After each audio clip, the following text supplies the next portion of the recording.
Hello, good morning everyone. Welcome to my YouTube channel. If you're new in my channel, kindly click the subscribe button at the bottom. Tapos yung notification bell na rin, paki-click na rin. We'll be talking about a lot of things here.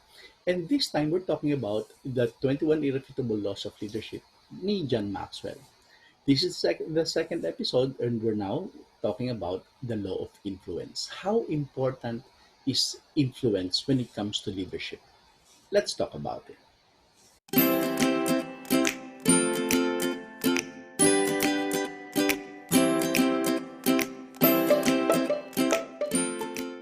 Law of influence, the second law of the 21 irrefutable laws of leadership by John Maxwell. Gaano ba kaimportante? How important is influence? The second law of the 21 irrefutable laws of leadership by John Maxwell is the law of influence. And it says, ang tunay na sukatan ng leadership, the real measurement of leadership is influence. Walang labis, walang kulang. Nothing more, nothing less.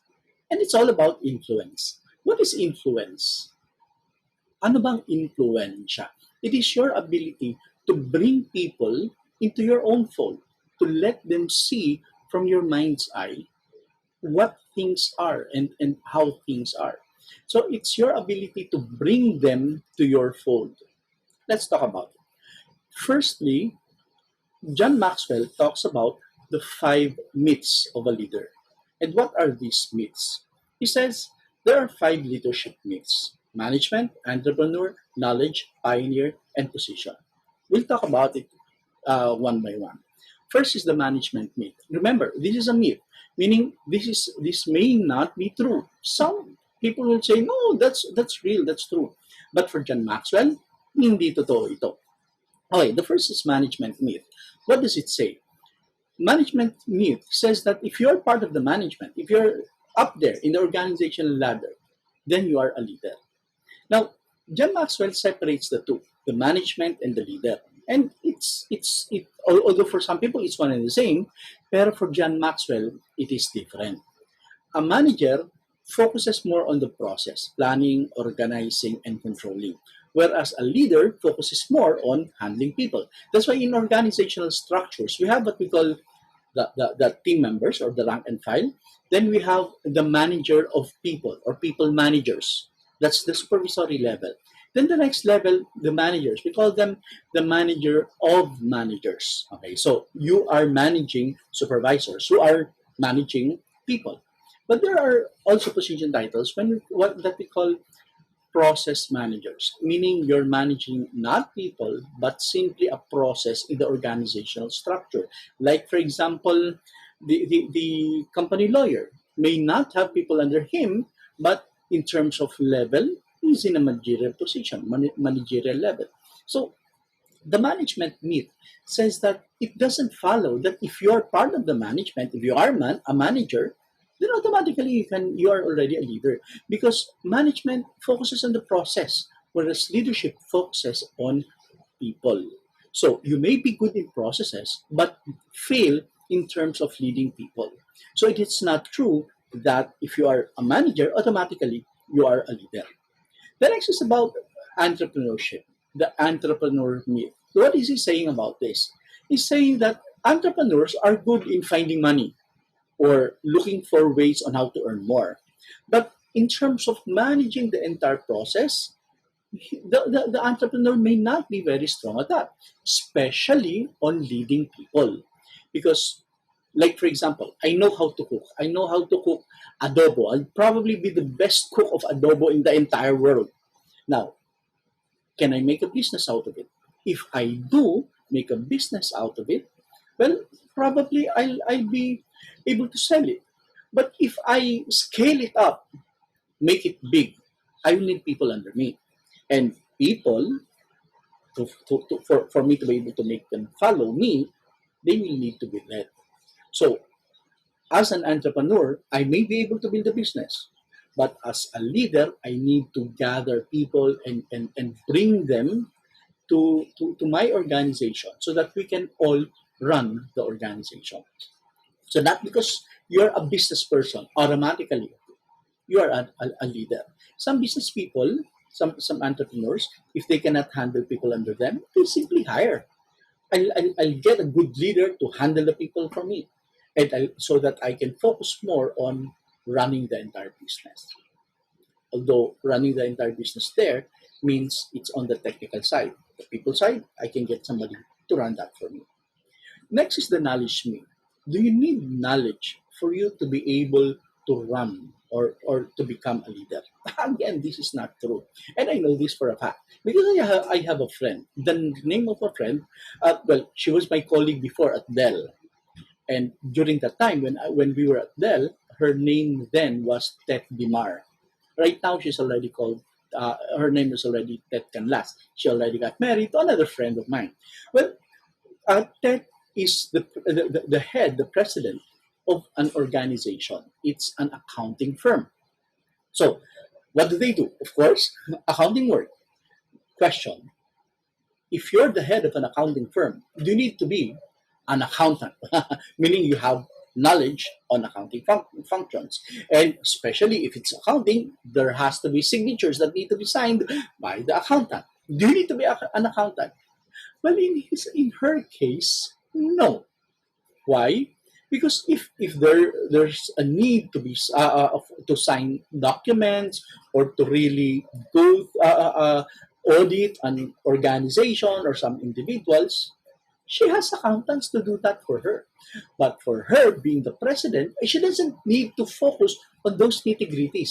She needs to have a clear vision for the organization. Where are we bringing this organization? Are we allowing ourselves to stay here in the Philippines? Or are we going abroad also and get clients from abroad and give them allow them to experience our services as well? So that's the role of the president. That's the role of the CEO. That's the role of the head of the organization. But to run the nitty-gritty daily functions, she has accountants to do those for her. Now, of course, she may need to know a little about accounting. Some terms maybe will be very helpful. And I know she knows all of those things because she already took units. I think she already finished her MBA for her to prepare for this. But does she need to be knowledgeable in all aspects of the accounting process? No need, because her function is to lead the entire organization and not to sign documents for their clients. The next is pioneer myth. If you are the first to do it, then you are the leader. Not necessarily. A lot of people would need people behind them, rooting for them, pushing them, egging them on, for them to become the top or for them to become the leader. Imagine if you will look at two organizations, Facebook and Friendster. I'm sure you still remember what Friendster is. There was a time we could easily say, oh, probably Friendster was pioneer. Of course, there was MySpace before, but in that area, we can say, oh, you know what? Friendster is pioneer. But then again, Facebook came in, and now Facebook is leading the entire pack. Why? Because you don't need to become the pioneer. You don't need to be the start. You don't need to begin everything for you to become a leader. It's a totally different thing. Now, the fifth is the position myth. If you have the position, if you have the label, the rank, then automatically you are a leader. It doesn't follow again. Why? Because in so many organizations, the leaders are the informal ones. The leaders are not the ones whom the organization says are the leaders based on the organizational structure. Sometimes there are individuals whom people relate to, whom people go to whenever there are challenges. These are the real leaders. Doesn't need the position, but when they talk, people listen. And when people listen to them, these people follow whatever they say. They might not be the leaders organizationally, in terms of the organizational structure, that is, but in terms of leadership of people, they are the leaders.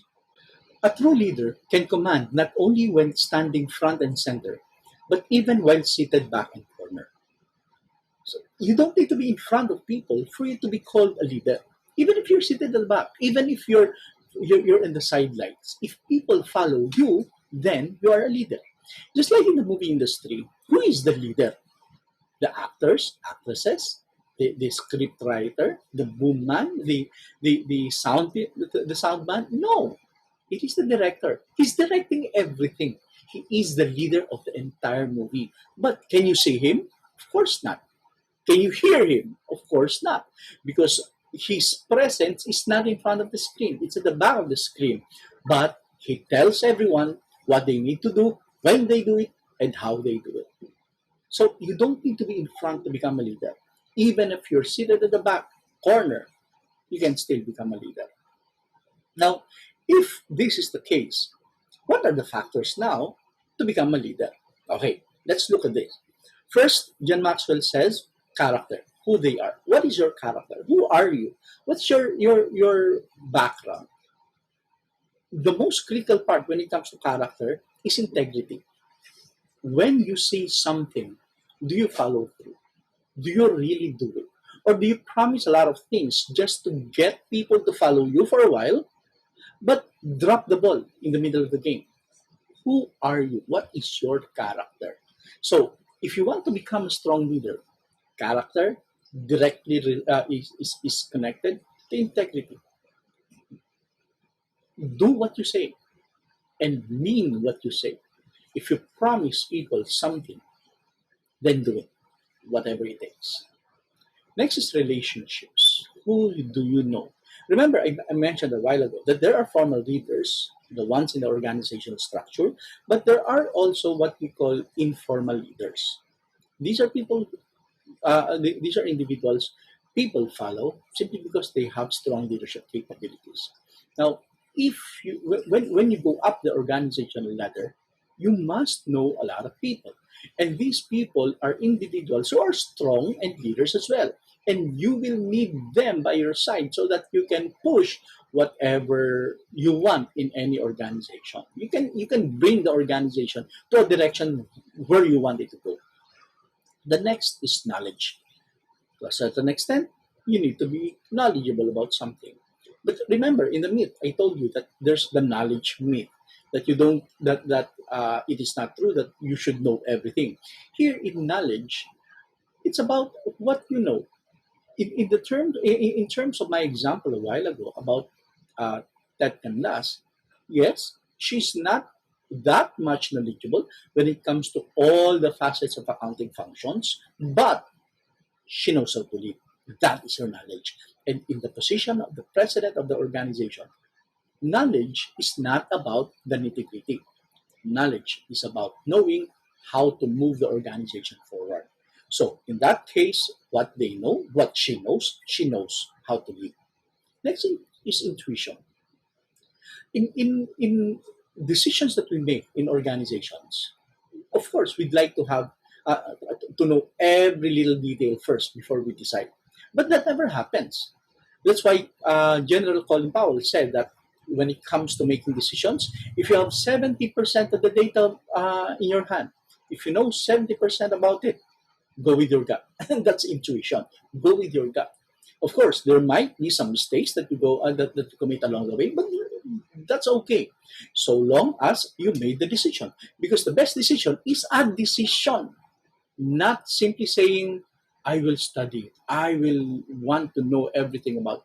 That's not a decision. That's simply delaying the game. But as a leader, you must be able to decide. And a lot of the decisions that leaders need to make based on intuition. But remember, when you make a decision, stand by your decision. Don't if it fails or it becomes successful, stand by your decision. Even if it fails, don't point your finger to everybody else and tell them that it is your fault. No, as a leader, you need to make that decision. Next is experience, where you've been. Of course, people would want to know the experiences that you have. Now, I'm in consulting. I'm doing this, HR consulting. I'm giving advices to different leaders of organization on how things can be done. But where did I come from to get to this level? I've been in so many organizations. A lot of people say that when you get employed, get one company and stay there for the rest of your life. That's how the Japanese do it. But for me, I always wanted to change from one organization to another, and to a certain extent, the longest I think I've stayed in one company is only 3 years. Then I would jump to another one. But this is okay. Why? A lot of the things that I say whenever I give lectures are based on the experiences that I've had. I've been in consulting. I've been an employee in a consulting firm. I had the experience to teach.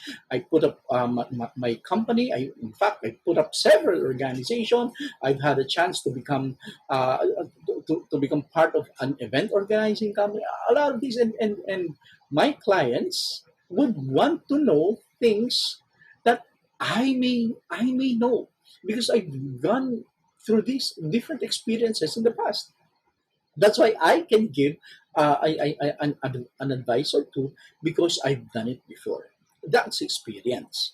Next is past successes. Okay, here what they've done. When you say past successes, it's not only things that you did well, but things you learned from. Because not everything that we do will become perfect at the first instance. No, there will be a lot of challenges, a lot of mistakes along the way. So it's not about your past successes, it is about your past mistakes as well. Because a mistake will only become a real mistake if you didn't learn about it or didn't learn something about it. But if you learn from it, then it's not really a mistake. It's just a learning process for us. So that's the past successes. And finally, ability. What can you do? Can you lead people? Can you talk in front of people? Can you make decisions for the organization? These are based on your ability. Can you take the reins of an organization and command everyone under you? Those are your abilities. Now, if you're able to do that, then easily we can say, this person is a leader. That's why John Maxwell says, he who thinks he leads but has no followers is only taking a walk. If you think you are a leader, but when you look behind, nobody's following you, you're simply taking a walk, my friend. You're not leading. As a leader, you must be able to influence your people and bring them to whatever direction you would want to take them. And when they follow you, if they follow you, as they follow you need to be leading them every step of the way. And that's the second law of the 21 laws of irrefutable laws of leadership with John Maxwell, the law of influence. So that's our discussion for today. The second law of leadership with John Maxwell, the law of influence. Next episode, it will be the third law, the law of process. And let's talk about how important knowing the process is for a leader to be able to lead well the organization. And if you like the discussion, kindly click the subscribe button at the bottom and the notification bell as well, so that when we post the third law, you get notified immediately. I'm Angel Lozario of Lozari Consulting. Magandang umaga sa inyong lahat.